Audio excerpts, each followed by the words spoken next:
Hello and welcome to another episode of Frighternity. I'm your host Sean, And I'm Danny. and we're here to bring you another deep dive into the world of horror with fresh perspectives and fond memories. And new memories made.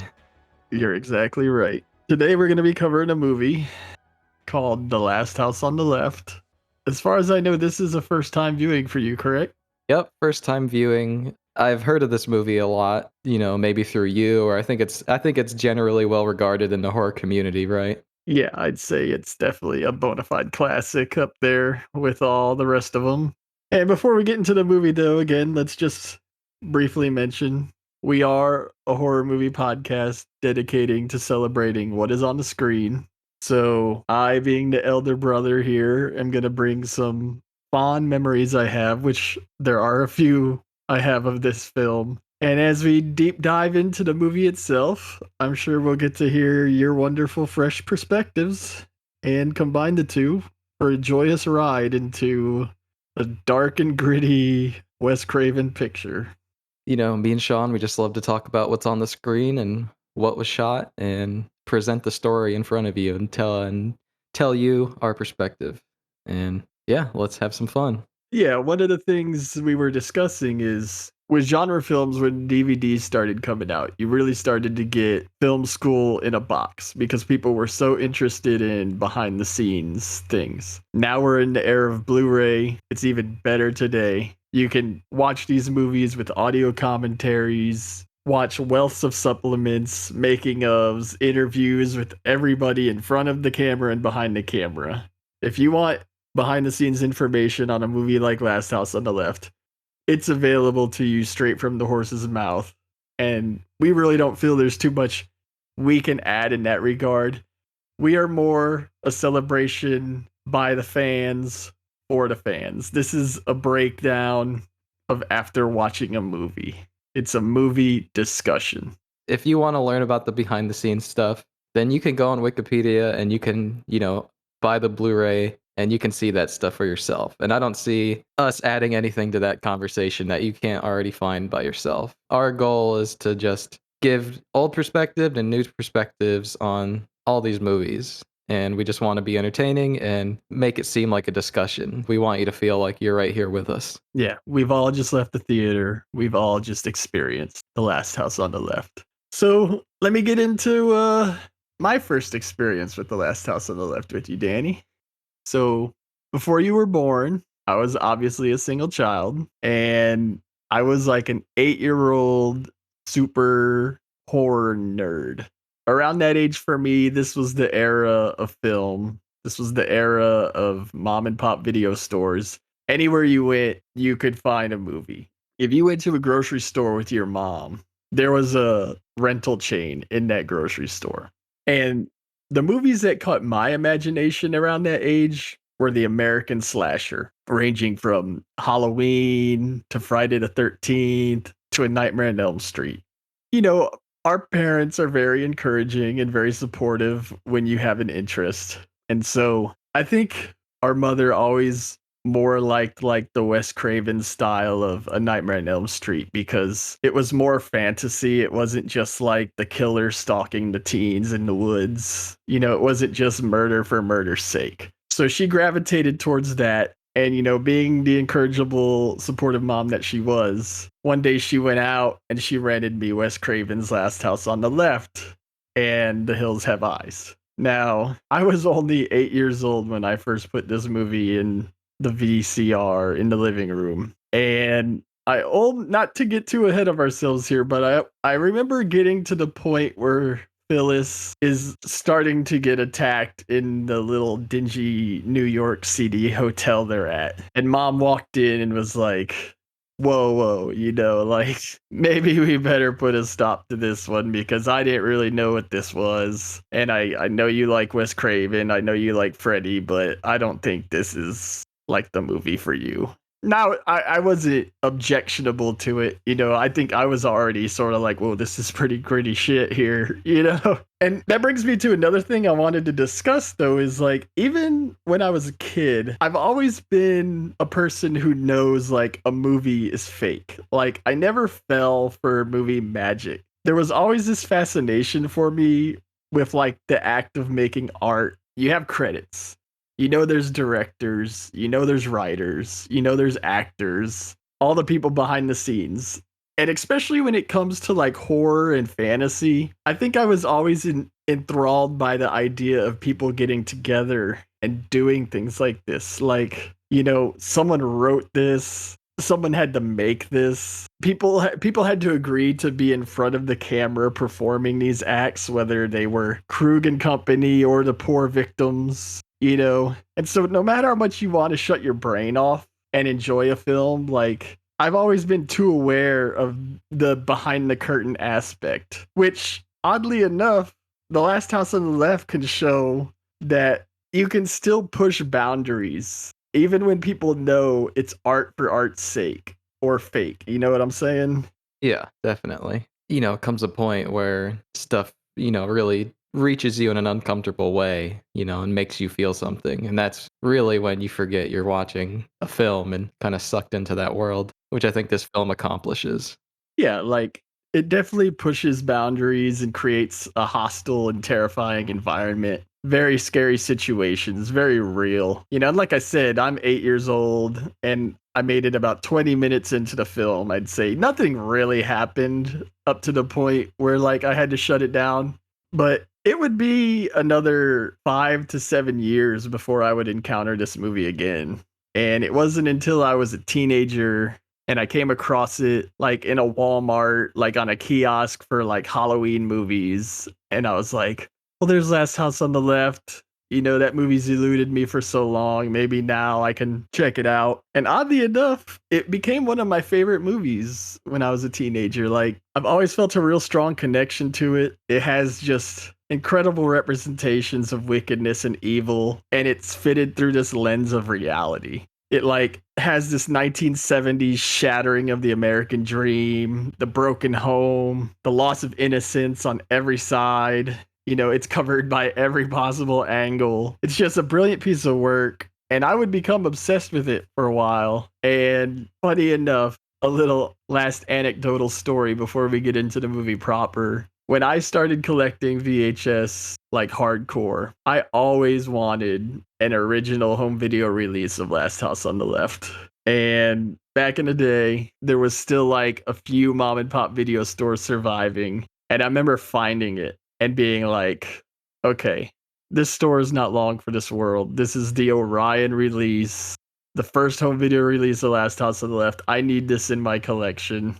So I rented it under false pretenses of ever returning it and took it home and put it on my mantle as a prized possession. And it wouldn't be but months later where this video chain that will remain unnamed started sending me threatening letters of litigation telling me they're going to take me to court unless I return their property. So, just to shine a light on how obsessed, how impressed I was in this movie, I stole it from a video rental chain and was forced under threat of court order to one day return it. And now here we sit with fascinating Blu-rays by Arrow Video, DVDs. This movie's been released more times than anyone can count, and it's just a brilliant piece of work. And I can't wait to get into it and hear what you think about it. Yeah, you're really showing your dedication, man, with just no intent on returning that video. None at all. I was like, I finally got it. It's mine, because when I collected those old VHSs like that, the thing I loved was you wanted to find those original home video releases. Like it was Orion.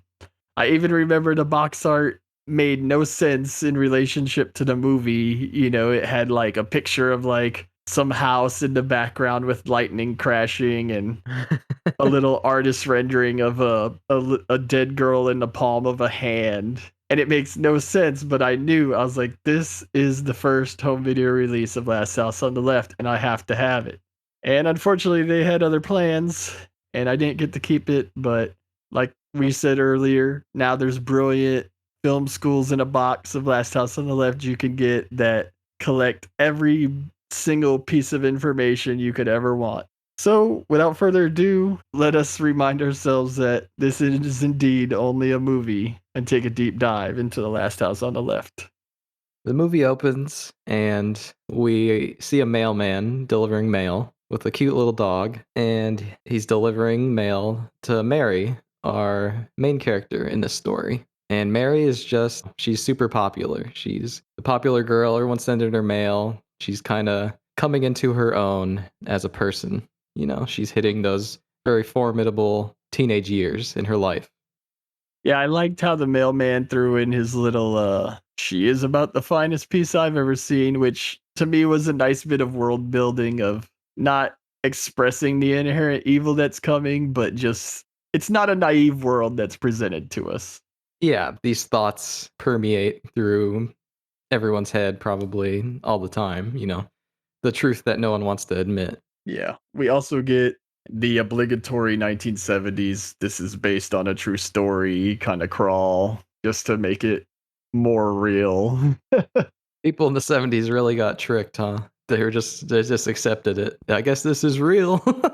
Yeah. Then we get our title screen, Last House on the Left. And for 1972, I don't know how much of a rule this was yet, but we already break the first rule of kind of exposing Mary, our main character, which I thought was an interesting artistic choice, just kind of showing that vulnerability. I mean, the whole movie is kind of built around like Mary being in kind of coming into her own as a woman and the world kind of bringing her down. Yeah, we get to meet her parents. She's got the nice kind of hippie parents who are caring and loving, but not like overly protective of her. Just Yeah, they're not protective. They're letting her go out, see this band called Bloodlust. You know, they're curious and they're cautious, but they understand that Mary is, you know, a woman of her own and is smart and they trust her, which is a big thing too. And they let her make her own decisions. no bra, Danny. Yeah. Back when her mom was wearing bras, her tits look like torpedoes and were sticking out. Tits. What's this tits business? I did like that. We get the little barracks quip, so we know the father has had some kind of military experience. Just some more character building. Yeah, I like this dialogue between her and her parents. It's nice. It's good at setting the tone, and I think this movie really, you know, there's this jovial music kind of playing, but it's a little bit eerie if you listen to the lyrics. This movie is ready to kind of break your expectations. Yeah. It almost flat out lies, because as we're going to find out, the road does not lead to nowhere. The castle will not be the same. Things are going to hit the fan here. And soon after the little parental scene with Mary and her parents, we get to introduce to Phyllis, and it's another scene that I just love because it is this like 70s coming of age. Like these are strong, independent women. I don't want to say they're not doe-eyed. They're not innocent. They're out in the woods drinking. They're gonna score some grass later. They're going to see this band Bloodlust. They're not prude or bashful. At worst, they're maybe a little naive to the dangers that are lurking out there. They perfectly kind of portray, you know, the average teenager. They're not super bad, but they're not super good. You know, it's this very kind of moral gray area. Yeah, I thought it was good. It's a good introduction. It's easing you in. We also get a nice setup where the dad gives Mary her peace necklace, which will become quite an important piece of jewelry in the story proper. That'll definitely pay off later. Yeah, so we go through the nature trek with the two girls, and eventually they're going to start heading into town. And that's when we get what I thought was kind of a ham fisted introduction to who we will learn is the gang.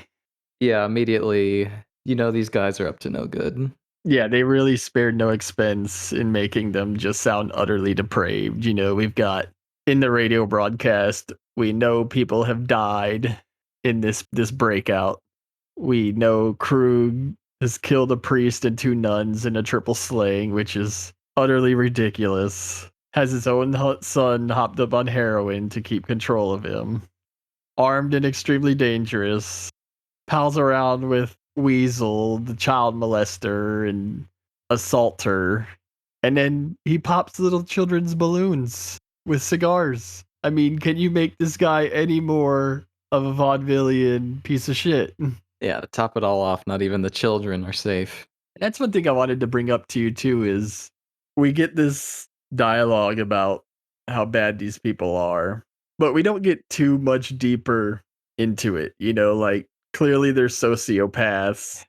Krug is a sociopath. He's a masochist. You have Sadie, who I don't want to sound like sexist, but you would think out of all of them, she would know better. But she seems like almost the liberated woman pushed to the other extreme. Like, who knows what got her in her position? Yeah. Well, it's interesting. She says, like, I want more women around here, and she's like, I'm nobody's woman. She's kind of hypocritical. We'll see later, doing horrible things to Phyllis and Mary. Yeah. Then you have Weasel, who, it's funny because you're never quite sure how much his heart is even into it. He just seems to be a sick degenerate, like Yeah, he seems to he's afraid of getting caught and he wants things to go smoothly, but Krug really can't help himself. He's kind of the one that gets them in this whole mess. Whereas I think Weasel just wants to have a clean getaway. Yeah, and then you have Junior, who, for all intents and purposes, is a victim himself. I would bunch him up with Mary and Phyllis as another youth that is kind of lost in this film. His innocence is lost, as are Mary and Phyllis's, as we'll see.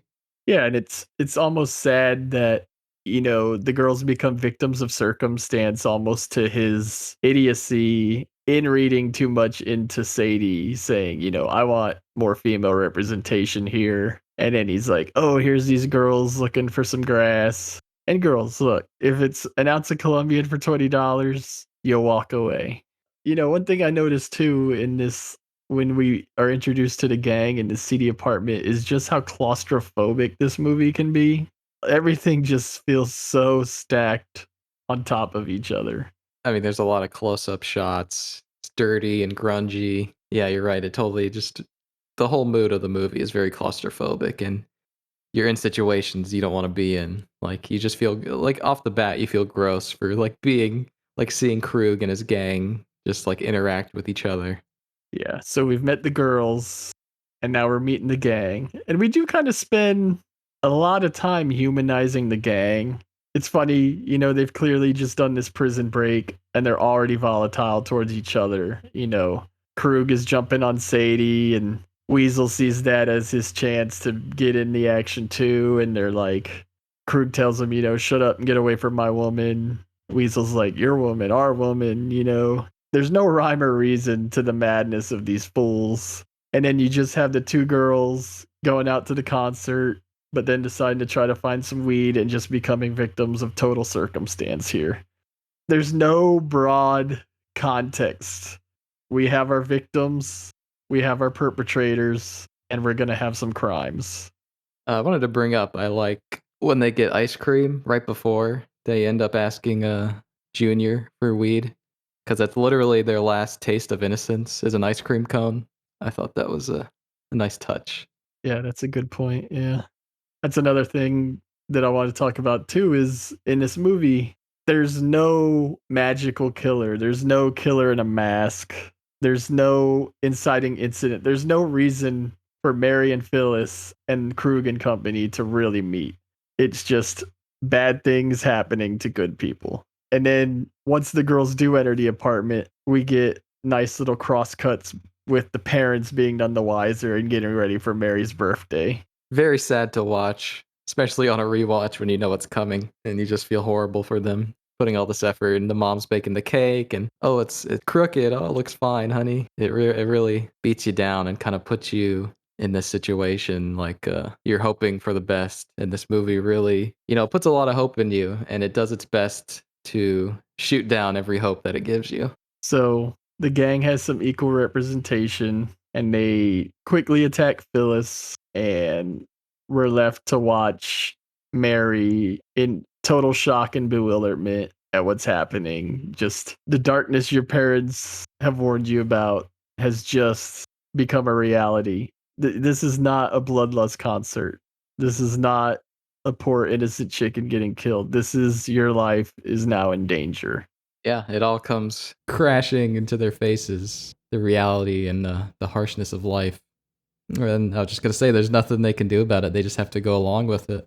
Yeah, and this is the point when 8-year-old me shut off the movie, or was told to shut the movie off, rather, when Phyllis was punched and dropped. And, it's funny, one thing I wanted to discuss too was like the older I get, I feel like the more uncomfortable these scenes become. Oh yeah. I think it's common as a teenager. Like I could totally see why this would be your favorite film or one of your favorite films. And just because it pushes those boundaries. And I think as a kid, you're looking for that. You're actively looking like for something that breaks the rules and makes you feel uncomfortable. And like you wanna say like, yeah, that's my favorite movie. Like you should totally dig it. Not to say you feel a sense of superiority, liking a movie like that, but I'm sure appreciating it feels cool. And I know people too, like, their favorite movie as a teen was like A Clockwork Orange or something, like something totally violent that nowadays, like, yeah, I think as you grow older and have more empathy, you totally you watch things differently. Yeah, there's definitely something to be said for shock value and the appreciation of, like, even Mary and Phyllis are going out to see Bloodlust, and it's like when you're young, you can get off on that kind of thing a little more than, like you said, like once you're older, you're more empathetic. Like the scenes with the parents connect more, like this is the nightmare. Right, yeah, you think about, if your child or younger sibling was in that situation, how would you feel? With life experience and growing older, you go through different stages in your life and you understand things you didn't before. So after this first little attack, we're going road tripping. And again, we spend an uncomfortable amount of time humanizing this gang. The scene when the next day after they kidnap, Mary and Phyllis, it's like playing this upbeat song. It's almost like, yeah, like, let's get ready for a road trip, you know? Again, it's like tricking your brain. You're like, "What am I watching here?" "This isn't supposed to be fun," and while they're putting these 2 girls into the back of their trunk, but it's almost played for laughs.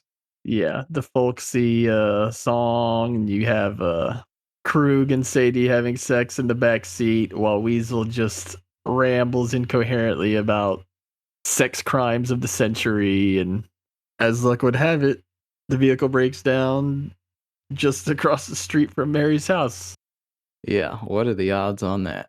Uh, one would hope not very good. Either way, here we are. And, one thing I wanted to talk about this gang too is sometimes I feel like they're just not that well defined. They're almost like animals in the sense of they just do what they do. But at the same time, Phyllis bites Krug, which kind of sets everything into motion. And then I also realized, okay, well, they're running from the law and now their car is broken down. So clearly we can't go much further with these two girls anyway. Yeah, something's gotta be done. But yeah, like they're putting themselves in this situation where they're gonna have to obviously take action now. And yeah, it wasn't planned. It just happened. And yeah, you're totally right. They're just like animals. They're just doing what their instincts tell them to do. No rhyme or reason why they got into themselves into this situation. But now that they're in this situation, they're gonna do what needs to be done. No questions asked. It's automatic for them. Right, it's almost thoughtless. Like they're creatures of sick habit. So we're about to take our poor girls into the woods for some humiliation, torture, and rape. But before we get there, there is a point of contention that is very divisive, and that is the bumbling cops. One thing I've heard throughout the history of enjoying this movie is you either hate these cops or they don't really affect the movie too much. So I was wondering what your opinion on the cops is. Look, they're there for a reason. They serve a purpose. Like I said, they're that bit of hope where you're like, man, I hope these guys can get through it and figure this out and save Mary and Phyllis. But each time we cut back to them, they just show their ineptitude and uselessness. And I will agree, it gets a little tiring. Like, I don't need the chicken truck scene. I think, especially where it's placed in the film, I think it breaks the tension a little bit. Yeah, there may be one too many cuts to them at a certain point for sure. But they're there to, put you a little bit at ease and give you a little bit of hope. Like maybe they'll get out of this. Hopefully, I am hoping so. Yeah, a lot of people complain about the cops as being like misplaced and misguided comic relief, which, like you said, with the chicken Ada and the chickens, and like there's definitely some of that. But I think you can't underestimate their representation of small town innocence because where Mary lives isn't the big city. We are off in the woods, in a small community. And these cops aren't expecting this. This is not the worries of a small town police force, especially in this day and age that this movie takes place in. Yeah. I mean, you also got to think like, did Wes Craven, what was his point adding these cops? Was he trying to say something about the police force at the time? Or, I don't know. But, it's something to think about. And I think it's there for a reason. Cool. So you don't completely object to the bumbling cops.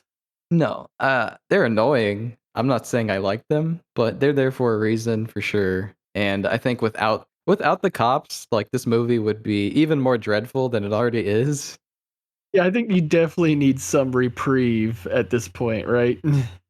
Yeah, as unimportant as the cops are, they need to be there because if it was just nonstop horrible things happening to these girls and it would just be too much, I think. Yeah. So we are back in the woods with the girls now. We're at a centerpiece of the movie where this movie is a very artistic film, but there is no poetry here. This is just sex crimes, like they discussed in the car ride. Everything at this point is designed to push extreme uncomfortability from pissing your pants to cutting your friend if you don't do what I say. We really start to witness like the shattering of the innocence of these poor girls. Yeah, it's at this point, if you didn't think the horrible things were gonna happen, you definitely see that they're going to happen, and this movie is not going to treat these girls with any respect. And I don't want to get too far ahead, but as important as these scenes are, it's just already alluding to like the importance of the third act that we're going to have here. We've established our victims, we've established our perpetrators, but so far the whole time, I feel like our true characters are just off of the peripheral. The true people whose lives are about to be altered are the Collingwood parents. And this movie is a full frontal assault on the fears of the parents as well as the children. Because, all parents had these fears for their kids. No parent wants this for their kids. And we were all kids at one point ourselves. And it's easy to take what your parents say, like, with a grain of salt and not worry. You're more lackadaisical when you're young. But you always do heed parental warnings. And now Mary and Phyllis are experiencing the worst case scenario. Yeah, this movie is almost kinda made for that parental fear. Because yeah, it's definitely one of the biggest parts of the movie is that fear of not knowing where your child is and unfortunately finding out later that your child has, been raped and murdered. So Krug is gonna go find a machete for some firewood. He puts it. Yeah, he wants to start a campfire, You're in the woods. It's what you do. We finally get the girls bravely go through their ordeal, but Phyllis is starting to put it together. She's like, unless we make a move, we're not getting out of this situation alive. So she decides to make a move. Yeah, and when you're staring at death in the face, like, you really gotta try anything, and she makes a run for it, and she tells Mary, like, "I'm gonna do it, and I'm gonna distract them, you try and get help." So we go through our Phyllis chase through the woods. Mary starts working over Junior, who she dubs a Willow. She gives him the necklace, the peace necklace. And I also liked how, she kind of coaxes him with the fix. She's like, look, I can get you a fix. And that rings his bell. Junior is just so far gone. The only thing he's thinking about is when's his next hit, unfortunately. He's not necessarily an evil person, but he's just like completely sunken into his addiction, unfortunately. Yeah, a complete victim of circumstance, which, you said he's so far gone, which I think is funny because Mary tells him, I live right there. I live across the street. And he still can't put that information together for later on when these killers are going to make their biggest mistake. He can't see the bigger picture later. So eventually, here, Phyllis is making her valiant effort, but she gets cut off just feet from the road. Yeah, it really does seem like she's gonna get away for a minute, and the movie gives you a false sense of security, but, this is Last House on the Left, and that cannot happen in this movie. It's also kind of funny that it does end up being Weasel perpetrating the first true act of violence with stabbing her in the back. How come? Why would you say? Well, just because up to this point, Krug has really been directing traffic, and for Weasel to be the one who's like, I'm going to kill this girl now because she's done me dirty. 'Cause he seems like such a tag along until this point where we do see like he is completely irredeemable also. I mean, he's in sandals for crying out loud. No, I think that might be his worst crime, those just, sandals with the suit. But yeah, he's pissed off that she's led him on this tiring trek, through the forest, and, she's gonna pay for it. Yeah, they really do a number on her too. Even Sadie gets in on multiple stab wounds and dismemberment. Earlier, like, through with, them hurting Phyllis and earlier too with the sex crimes going on, it's almost like Sadie was the one who was enjoying it the most. She's totally depraved in that way. Yeah, and again, I try not to sound sexist, but it's like she does seem like the one who should know better, but it's almost like Stockholm syndrome, like she's just with it. Yeah, she wants to think she could be better if she wanted to, but she just chooses not to. Her instincts have taken her over as well. This whole group is just, completely animalistic and ruled by instinct. Phyllis's body is still warm, and they run into Junior and Mary, and it's Mary's turn now. Yeah, everyone now realizes what has to be done, unfortunately for Mary. As terrible as the murder of Phyllis is, there's just something so dirty about rape, when Krug rapes this 17-year-old girl saying, "Oh, you're going to get yours now." And he's carved his name into her neck and just I feel like the depravity of the situation with the rape of Mary almost shines a light on the gang and break them more than Mary breaks. Yeah, I think the moment after the rape and they're all just kinda sitting there in silence and Mary is saying a prayer, and then she just starts to wander off. And the gang, yeah, they're kind of just like, I don't know if I want to say necessarily they're disgusted with themselves, but I think they're definitely reflecting on maybe what led them to this point in their lives. Yeah, Mary resigns herself to her fate, She's accepted it 100%. and at the same time, like, again, a brilliant folk song with there's a line of dialogue in the song where it says, "And now you're all alone." And it's talking about Mary, but you can see it on Krug's face. Yeah, I mean, there's no loyalty here, no honor among thieves. It's sad. It's sad for both parties not to, humanize Krug or his gang, but like I said, you can totally see it on their face. I think the movie is trying to make a point there. These are all humans, and all humans end up where they are through a series of choices. Yeah, I mean, it just what they do to Mary says so much more about them than anything. It's a terrible thing for her, but again, she doesn't break. Like she is broken, but she doesn't break. And she just walks out into that lake knowing that I'm not long for this world. They've taken what they think they could take from me, but Imma stand here with my head up high and let these people who are victims themselves for whatever reason do what they think they need to do. I just want to say, like, both Phyllis's death and the rape and murder of Mary are in no way enjoyable. This movie does not let you enjoy what happens to these girls. Yeah, I mean, it's basically a snuff film up to this point, right? It is admirable that it doesn't glorify the violence, but it doesn't shy away from it either. Like you said, this is just a harsh reality of our world presented to you, thankfully, in a fictional film. But the things that happen here have happened in real life, and much worse has happened than this.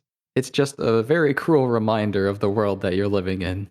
I don't want to sell any of what we've already seen short. We're about 45 minutes into this movie at this point, and I feel like the movie actually starts now.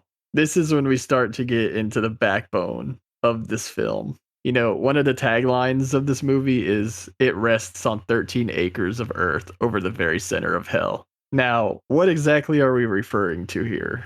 What have we just watched? Like we just said, we've basically just watched kind of a snuff film. We've seen the shattering of innocence of these two girls basically in their own backyard. We've seen the sickest, most wicked side of humanity. The gang is so irredeemable, they act unabashed and unafraid. These people have a consequences be damned attitude this whole time. We've seen the perversion and meticulous deconstruction of the family unit, whether that be the Collingwood family that's now destroyed, or this haphazard family unit that is the gang. And it's two representations of shattered American dreams. And yet, only now, in this grand scheme of bitter, cruel, ironic fate, are we actually going to find ourselves in the titular House of Horrors. Only now are we about to enter the last house on the left. And in this reality, no dastardly deed can go unpunished. No one's escaping this with their innocence intact. There are going to be consequences for these actions. There's going to be harsh truths, betrayals, comeuppances. There's no happy endings. This movie at this point almost takes a Wild West turn where one has to fight for what is theirs. That interconnectivity of man and violence, whether it be the Collingwood father or the gang. You're going to have to do what you think is right, no matter how much of your own humanity you're going to lose along the way, for better or for worse. And I personally stand on the side of for better. I believe the film starts now. Yeah, I think that's beautifully put. The film has been leading up to this moment at this point where things are really going to start and we're going to see the degradation of humanity on all sides. No one comes out of this movie the same. Everyone has changed for better or for worse, like you said. Yeah, I mean, true evil is about to lurk in the presence of these parents. Think of all the things they're going through this day, and they still try their best to accommodate these people. Yeah, Mary's parents are a bastion of hope in this cruel world. They definitely represent, like, I mean, they've gone through so much in that entire day and are just worried about Mary, but they're still trying to get through it. And it really speaks to the resilience of, the human psyche, the human soul to get through challenges no matter what and just stick through it and try to figure it out. And pretty soon we'll see just how far they'll go for their own daughter. I will say, like, even as a teenager, this movie is always about the third act because shock value be damned, like we said, seeing all the crazy stuff we've seen up to this point. I don't know. I mean, when you went into this blind, did you know this was where it was going? Yeah, I was curious what was going to happen after the murder of Phyllis and Mary because, it's kind of could go anywhere at that point. But as soon as, we see the shot of Mary's mom saying, like, oh, honey, we've got guests, it's just like, oh, fuck. It just makes too much sense. But I don't even think, I mean, I wasn't thinking about that possibility, really. I had no idea where it was really going to go. Yeah. Despite all they've gone through, we still have a problem with they don't have a car. They can't get out of town. They've really kind of put themselves in a corner here. Unfortunately for them, they're also in need of help. Yeah. And a cruel twist of fate put them in the last place they would really want to be. And they're so arrogant that they aren't even bothered when they figure it out. When they're staying in her room and see her pictures, they're just more amused that this could happen. In their mind, they've won. They think they've gotten away with it. They think there's no way anyone could find out. When really they make it all too simple for her parents to kind of put the pieces together.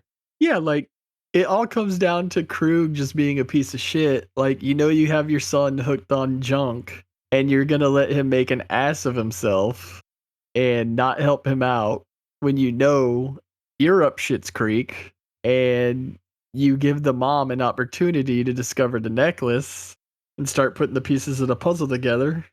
What else are they gonna do? Once the mother discovers Mary's necklace, she knows something's terribly wrong. Then she discovers the bloody clothes and can overhear them conversing about killing a girl at a lake. Their revenge writes itself, right? Yeah, there's just, the sheer hubris among this group who think they're just unbeatable and undefeatable. There's no way they can lose in their mind. Even when they're in, life or death situations, they just have no regard for their own life. They have no regard for anyone else's life or their own either. They're just kind of living to live.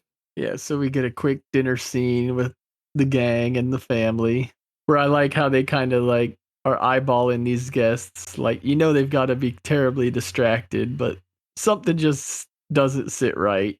Something's weird, they're noticing little things like Sadie's just downing this wine. The gang has cuts and scrapes on them, and, their story is not really making a whole lot of sense, what they're saying. So, Mother Collingwood does put it together, and the parents go out into the woods and find Mary's dead body. I thought it was interesting because clearly she's moving a little bit in that scene, but I thought it was like almost a beautiful hope, like maybe she's okay, but we know she's not okay. We even get the reprise of the song, like the road didn't lead to nowhere, it led to your dead daughter, and her killers are in your house. They're in your castle. The castle is not going to stay the same. I think it's a brilliant song, and I think we're being led brilliantly into this tale of revenge at this point. And oddly enough, we start off with Weasel's nightmare. What did you think of this? I like this scene. I think it's the movie. It's telling you that you're not going to get instant gratification with this film. You may get your revenge, but you're going to have to wait to see it, and it's going to be an uphill battle for them to get it. As much as you're sitting there and you're probably thinking like, can you just blow these guys' brains out when they're sleeping, or just kill them already, I think mom and dad are operating, they really wanna hurt these people, they really wanna torture them, and the lines are kinda getting blurred between, like, good and evil, you know? They're not thinking rationally, which I think is really cool of the movie. They're seeing red at this point, right? Even the mom is like revenge and honor bound to do right by her family, whether that means castrating someone with her teeth. Unfortunately, with Weasel's nightmare, that awakens him, and they've gone as far as to bring Mary's body back to the house.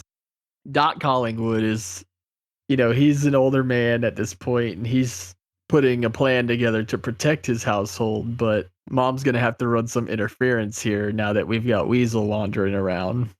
Yeah, the queen of the castle will do what she must to protect her king and get revenge. They're both willing to do whatever. And yeah, they're not thinking rationally. They're seeing red, but they have a goal and they're determined. Much like our gang, they will do whatever it takes. So we've got Weasel with his perverted arrogance being led outside, talking about being able to take Mom Collinwood with his hands tied behind his back. And I mean, is there any better comeuppance for a sexual predator? I mean, it's just perfect. Once you mention sex, like he's all in. Like he's not thinking rationally anymore. That's his downfall right there. She's playing playing to his weakness. And yeah, he gets his cock bitten off, and it's brutal. Yeah. And all the while, Pops has been setting up some booby traps, a nice Wes Craven trope. He's got tripwires being set up. He's laying out methods of electrocution at the door. Slipping on shaving cream. Yeah, Dad's over here doing some Home Alone shit, as I like to call it. Yeah, look, he's doing everything he can to get himself an advantage because he's got a known commodity in his house. He knows he's got a young killer who can probably overpower him, so he's doing all he can. And then once Weasel gets his dick bitten off, his screams of agony alert the gang, and it's time to go. He's got the drop on Krug, and Krug is ready to go on the offensive just as well. Yeah, he's prepared. I mean, he knows his surroundings. He grabs that lamp and gives himself an advantage by blacking out the room. Unfortunately for Dad, he only nips a bit of his shoulder with the shotgun. But Krug is damaged. He is hurt. He trips over the tripwire. He trips on the shaving cream. He gets hurt. He gets a bit weakened. Gives you hope that Dad has enough of an advantage to overcome Krug. Yeah, we get a nice little one-on-one brawl here in the presence of Mary, who he just uses to add insult to injury with explaining, oh, well, she was tough. It took a lot to kill her, but you're just a pussy to the dad. And the dad is just doing everything he can to protect his household and get his revenge. And it almost looks like Krug is about to have the upper hand on him until Krug is confronted by Junior. What do you think of this scene? Anyone who's watching this movie feels a bit of empathy for Junior. Like, he's not in this situation of his own choice, he's just the product of circumstance and his horrible father. And we've seen him kind of show a little bit of, wanting to change, when he's talking to Mary and she's trying to encourage him to help her. And he has his withdrawal dream earlier on that night, dreaming about Mary. And I think that kind of shows his guilt over just being a witness to all the horrible things that he's been seeing. He's screaming, I'm sorry, I'm sorry. And yeah, this is his point to kind of be a hero and maybe try to save the day. But Krug's superpower is belittling people and putting them down. And who can put you more down than your own parents? So he knows Junior's weakness, and it gets to Junior, and he ends up distracting Krug just enough for Dad to get away. But yeah, Junior takes his own life,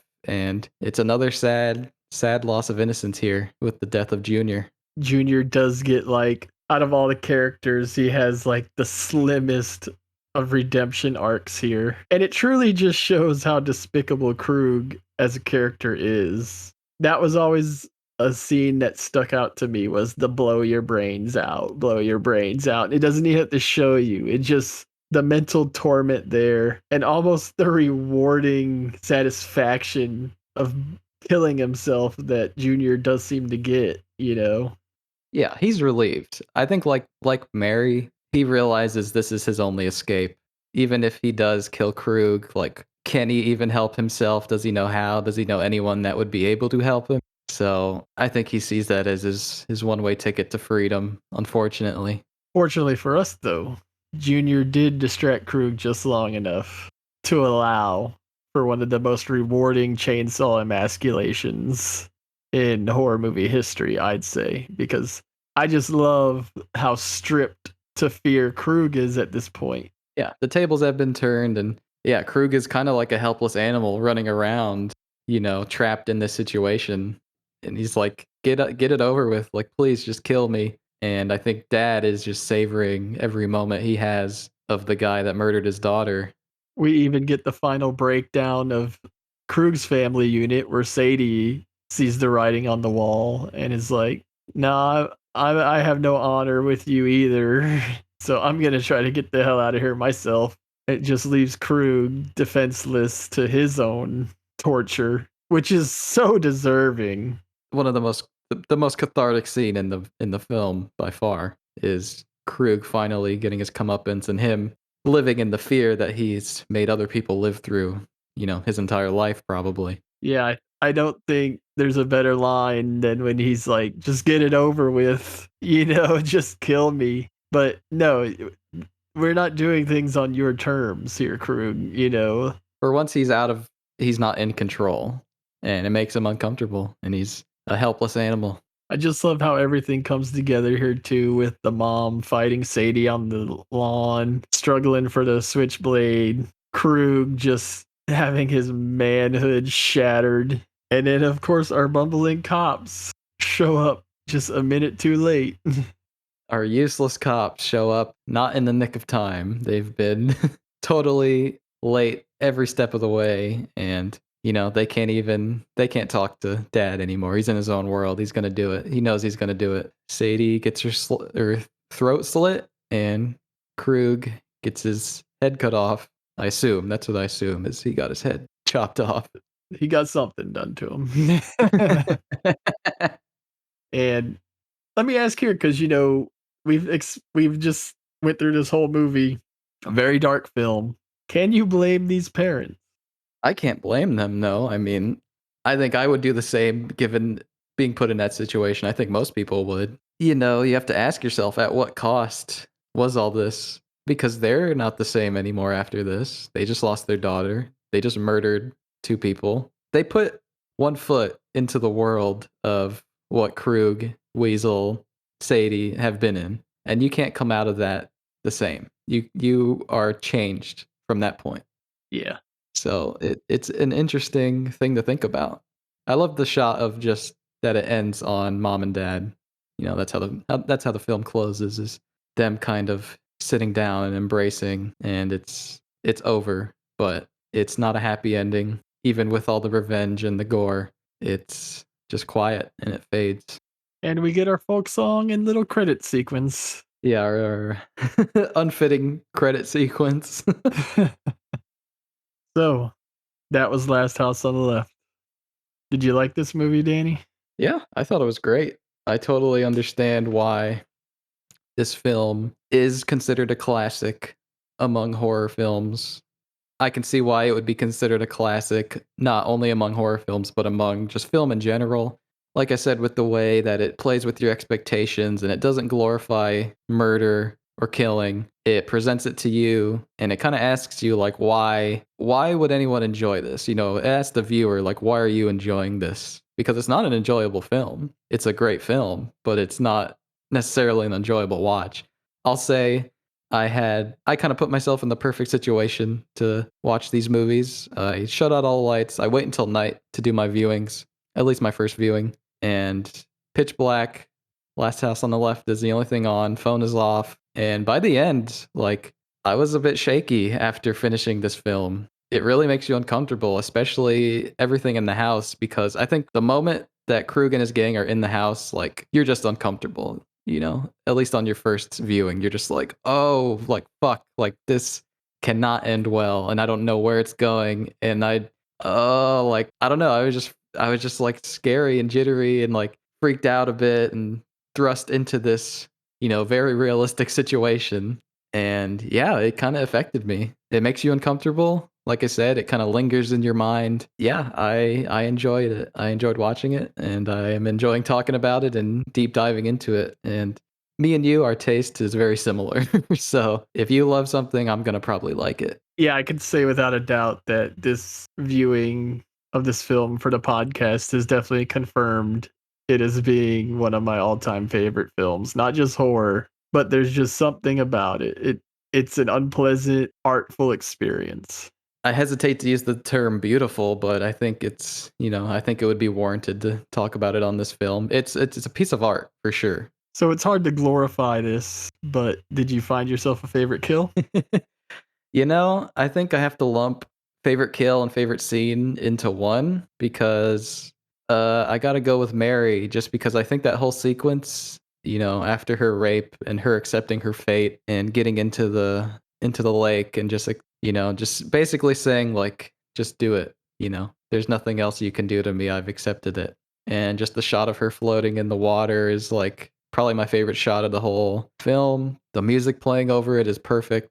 And then when Krug fires the first shot, the music just cuts. I think that's it's just mwah, voila, like great scene. Yeah, I think for me, there's nothing more rewarding than when Krug finds himself on the working end of a chainsaw, like being tortured in his final moments with the knowledge of knowing that his pitiful life is soon coming to an end. I can't toot the horn of this third act enough. There's just something so rewarding and so brilliant in the chainsaw stalking of Krug.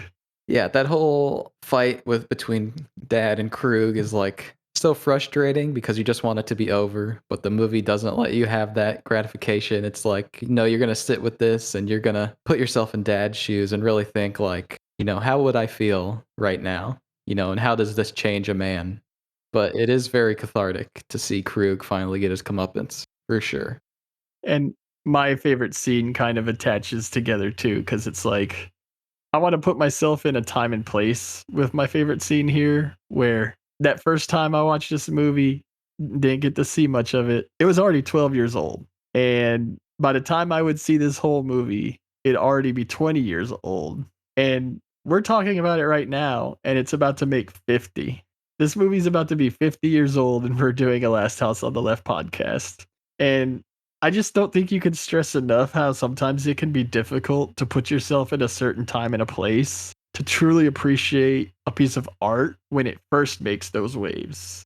No matter how hard you try, regardless of how far removed you may be from that time yourself, you can't help but have your own reality shaped by your own time on this earth, the experiences that have created our knowledge of reality. But there's something about the final sequence in this movie that I can just place myself there, no matter if it was 12 years ago, 20 years ago, or 50 years ago. When Doc Collinwood is sitting there in the bloody embraces of his wife, exasperated, pushed to his physical limits, no mercy, no surrender, a lack of beauty left in the world, husband and wife alone, again, shattered.